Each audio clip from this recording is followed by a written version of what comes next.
తండ్రి మాటను జవదాటని తనయుడిగా, సోదరులను అభిమానించిన అన్నగా, భార్య దూరమైన నిరంతరం ఆమె కోసం పరితపించే భర్తగా, ప్రజల సంక్షేమం కోసమే వారి మాటకు విలువిచ్చిన రాజుగా ఎక్కడా ధర్మం తప్పకుండా మనిషి అనేవాడు ఇలా జీవించాలని చూపించినవాడు శ్రీరాముడు. ధర్మానికి ప్రతీక శ్రీరామచంద్రుడు. త్రేతాయుగంలో శ్రీ మహావిష్ణువే లోక కళ్యాణం కోసం రాముడిగా అవతరించి దుష్ట శిక్షణ చేశాడని రామాయణం తెలుపుతుంది. తండ్రి ఇచ్చిన మాట కోసం కట్టుబడి అరణ్యాలకు వెళ్లిన రాముడు ఇప్పటికీ ఎప్పటికీ ఆదర్శమూర్తే.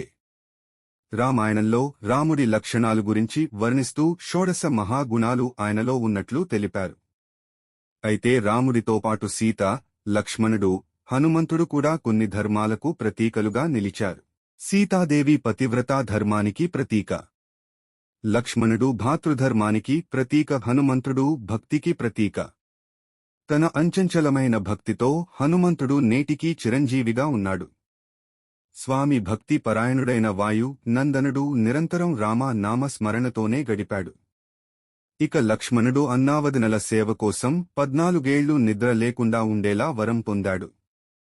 తన నిద్రను భార్య ఊర్మిళకు అనుగ్రహించడంతో లక్ష్మణుడు అయోధ్యకు తిరిగి వచ్చే వరకు ఆమె మేల్కోలేదు. రావణుడు అపహరించడానికి ప్రయత్నిస్తే ఆత్మత్యాగానికి సిద్ధపడింది. అయితే అగ్నిదేవుడు ఆమెను రక్షించి మాయ సీతను రావణుడు తీసుకుపోయేలా చేశాడు. అయితే రాముడిలోని ఉన్న ఈ 16 గుణాలే మహోన్నత వ్యక్తిగా తీర్చిదిద్దాయి.